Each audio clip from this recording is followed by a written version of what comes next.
speaking of attacks that Democrats really want to stick to Republicans, at least, should we move on to Project 2025, Krystal? Let's do it. This is like you got to do your conservative explainer for me of what the hell's going on here. Well, you know, it's funny because the media has constructed this amazing myth of Project 2025 that is, you know, Donald Trump himself recently said that there's some fine points in it and some, what did he say, absolutely ridiculous points in it that he doesn't agree with at all. But basically, the Heritage Foundation is the premier think tank, conservative think tank in DC. It is the biggest and most influential think tank on the right. And they've put out what's called their mandate for leadership since the 1980s. And it's like a 900-page book this cycle. Project 2025 is what they, you know, relabeled it because they also coupled it this year, which the part that, you know, if I were sitting back and going to describe anything as a vast right-wing conspiracy, they did couple it with this personnel recruitment search that a lot of conservative groups started doing and actually realized they had to start doing during the Trump administration when, you know, it's no secret the conservative movement has wanted to like gut the administrative state literally for decades. The Heritage Foundation itself attacked Ronald Reagan for not abolishing the Department of Education in the middle of the 80s. So, you know, they think they have a real shot at achieving some of this stuff with Trump, and some of it is going to be extremely unpopular with the American people. Democrats realized that and sort of took what was fairly commonplace. I mean, Heritage Foundation had been handing these books out. They still are. They were at NatCon recently. They had stacks of these big 900-page Project 2025 mandate for leadership books, just kind of handing them out. They weren't trying to be secretive about it at all. In fact, they were trying to get these books in everyone's hands. The other, if you're going to say there's a vast right-wing conspiracy element of this, is they teased a 180-day plan for the first 180 days of any Republican president who were to win in 2024. For a while, there were a lot of people in, you know, circles here in DC, conservative circles in DC, heritage circles in DC who wanted that person to be Ron DeSantis. It wasn't just about Donald Trump. So that's my basic, because there has been, to borrow a phrase, disinformation surrounding it. Some of it is fine because it's partisan attacks from Democrats that are being constructed to win an election, which is a totally normal thing that both sides do. Then when it gets kind of parroted by the media, I think is where that's confusing, but it's fairly standard stuff. At the same time, fairly standard for a conservative movement group like the Heritage Foundation is not going to be appealing on a mass scale. So that's my basic rundown before we jump into the news of what happened yesterday, Krystal. Yeah, go ahead and break down the news and then I can give my view of Project 2025, which is similar to yours but different in some respects. Right. Okay. So I'm excited about that. Now, Project 2025 has become a huge lightning rod because Democrats, and I think smartly, have realized they can pin this on Republicans running everywhere. They can create this myth of Project 2025 and hang it around the necks of Republican candidates. Donald Trump threw cold water on that right away. He was basically, which was shocking because the Heritage Foundation definitely felt like they had, done this with veterans of a prior Trump administration and people who would be staffing a Trump administration. Probably the same people would be staffing, potentially a DeSantis administration or any of these Republicans. They felt like they were in good shape. So what happened yesterday, all of this really came to a head. Let's go ahead and put B1 up on the screen. Roger Sullenberger at the Daily Beast first reported that Paul Dans, one of the top guys at Project 2025, was leaving. And Sullenberger said this meant that, Project 2025 looked like it was about to shut down. The Heritage Foundation then came out and said, no, Paul is leaving because our timeline was always that we wrap these mandates for leaderships up after the election. And Kevin Roberts, the president of the Heritage Foundation, said, Project 2025, we're extremely grateful to him and everyone's work on Project 2025 and dedication to saving America. Our collective efforts to build a personnel apparatus for policymakers of all levels, federal, state, and local, will continue. So that the kind of mandate for leadership policy blueprint part of Project 2025 shutting down, but this online portal where you can submit yourself to potentially work in a future Trump administration or Republican administration in general on the federal, state, and local level, still up and running. And again, Krystal, to the point where there is something that's sort of weird about it or vast right-wing conspiracy about it, that's the part that I think probably a lot of people would look to. So let's put B2 up on the screen. This all started rolling down the hill yesterday, Susie Wiles and Krystal and Emily, they're the head of the Trump campaign. They took a victory lap.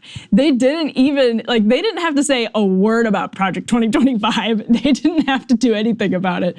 But they said reports of Project 2025's demise would be greatly welcome and should serve as notice to anyone or any group trying to misrepresent their influence with President Trump and his campaign. It will not end well for you. That is just like so Trumpian in tone and everything like that. So let's also move to, well, before we do that, Krystal, this is B3. This is, you suggested this Vox article on explaining Project 2025, which at one point there were more people Googling Project 2025 than Taylor Swift. In the last couple of months. That was a real thing because it's been in so many ads. It's been, I've had like random people who don't follow politics that closely asking me like, hey, what's the deal with Project 2025? Should I be worried about it? Blah, blah, blah. And my response would be it's pretty standard conservative movement stuff with some new right stuff thrown in for the better and the worse if you're trying to sell it to the American public. For the better, there's some interesting stuff on labor. For the worse, it goes in some interesting directions on social issues.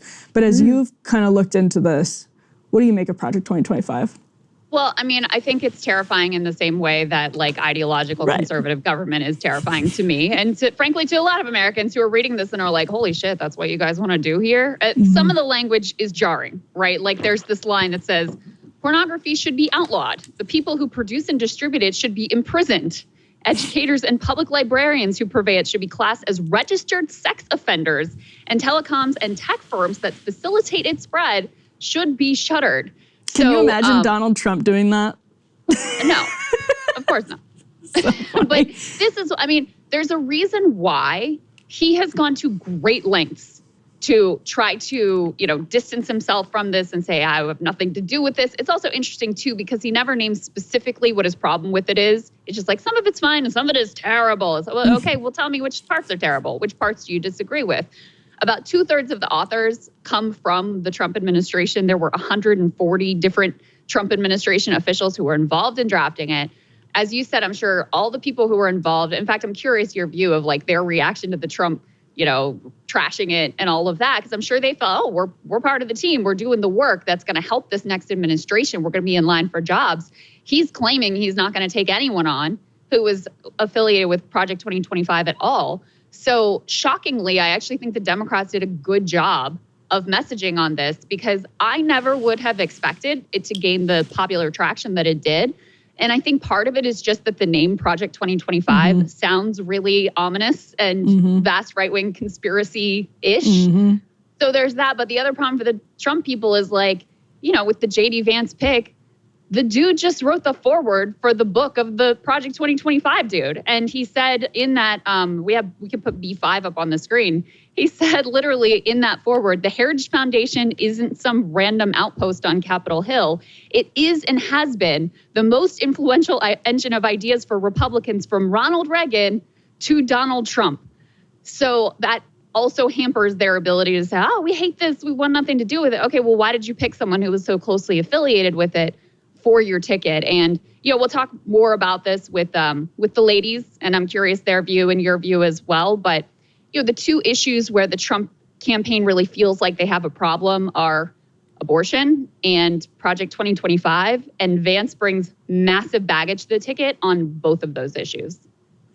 Yeah, I don't disagree with that. Although I wonder to what extent this will make it really hard to keep using the Project 2025 attack. I don't know, actually, because to the point about what Vance wrote in that foreword, Heritage was taking money from defense contractors and big tech companies up until Kevin Roberts took over. And Kevin Roberts is very much an ideological fellow traveler of Vance. I talked to him about this recently. And that's where the Heritage Foundation felt like, of course, this is a worthwhile endeavor, that if we want any future Republican president to have a shot at enacting real conservative priorities without being undermined by people who work at, a great example would be like the EPA. And that's a great example of why some of this would be terrifying to someone on the left, Krystal. Like they want to be able to make huge sweeping changes at the EPA. I would love huge sweeping changes at the Department of Education that would probably be terrifying to you and Ryan. And it's hard to do that if you don't have the personnel, which was a huge problem in the Trump administration. It would be a problem in any administration, just because there are a lot of like people that want to do that, and we can get into why and all of that. But I do wonder about the future of these attacks, because let's play. This is a crazy story. Let's play this next clip of J.D. Vance.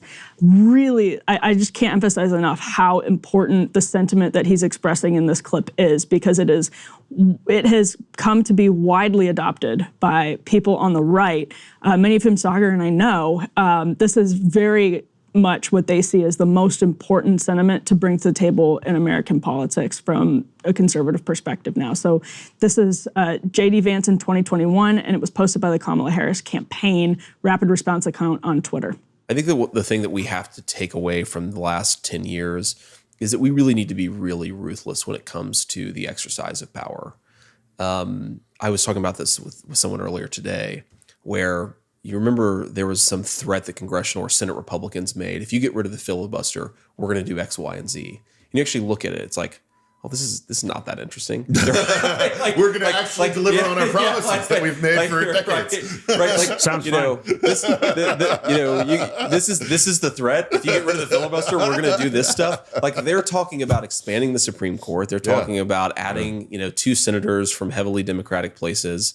You get rid of the filibuster, we'll actually deliver on defunding. We'll do what the base has been telling us that we don't want to do. Yeah. So I think, look, I am a cynic about this and maybe even a little bit of a pessimist, but I think the challenge confronting American conservatives is that we have lost every major powerful institution in the country, except for maybe churches and religious institutions, which of course are weaker now than they've ever been. We have lost big business, we've lost finance, we've lost the culture, we've lost the academy. And if we're going to actually really affect real change in the country, it will require us completely replacing the existing ruling class with another ruling class. So, Krystal, the reason J.D. Vance's head is cut off in that video is because I filmed it. I actually filmed that video. You're part of the vast right-wing conspiracy. Yeah, of course. But, that was on Federalist Radio Hour 2021, summer of 2021. J.D. Vance was on as a guest. It was Ben Domenech and Chris Bedford. So I'm scrolling Twitter the other day and see this video, and I'm like, oh, someone pulled it. And then I looked at the account, and I was like, that's the Kamala Harris campaign. They used that clip to say that J.D. Vance endorsed 2025. Project 2025. What's really in that clip is J.D. Vance actually not, it's long before Project 2025 was an idea, but what he's endorsing is the underlying sentiment of Project 2025, which is that the right needs to seize the reins of administrative power. And that is something that is very real, very real. Right. And so I think that clip gets into why J.D. Vance is struggling as a national candidate and why his favorability rating has, really tanked. And he was already the least favorable VP nominee in history and all this stuff, because that language and that sort of posture as a renegade revolutionary wanting to overthrow the administrative state and all this even like very specific niche right-wing online language plays very well in that circle. I'm sure people loved what he had to say there. But when you put it out to the general public, people are like, this sounds extreme, fringe, weird, you might say. This sounds scary. And then again, when you have the dude, writing the foreword for the Project 2025 author's book, makes it very difficult to get your fingerprints off of what they have planned. So, this has been my sort of take on J.D. Vance, and we'll talk to the ladies later about this as well. But, in order in particular to overcome the misgivings people had about him from saying things like Trump may be America's Hitler, for example, he really leaned into this right-wing online influencer vernacular and posture, which served him well in terms of gaining clout and gaining like a national purchase in that subculture. but is very off-putting to your average normie voter who you need to win over in order to win a general election.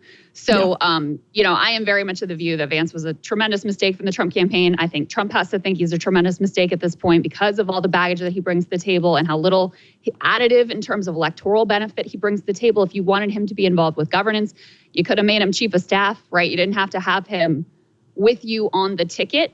Because the biggest danger for Republicans is that just like in 2022, they have this whiff and this sense of extremism and like they're, not in touch with the median voter in the country. And putting Vance on the ticket makes it much easier for Democrats to make that case and create that impression.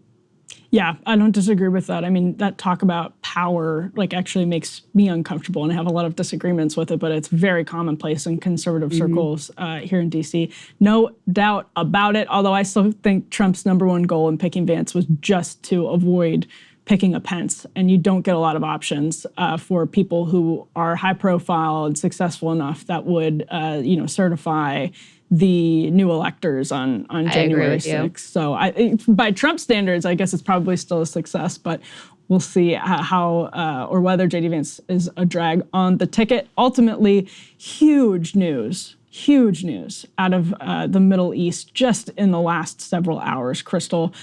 We continue to get developments, so let's move on to that segment. Hey, if you liked that video, don't forget to hit the like button and subscribe to Breaking Points. If you want to see the rest of Counterpoints, go to breakingpoints.com to become a premium member and get the full uncut show every morning in your inbox and on Spotify.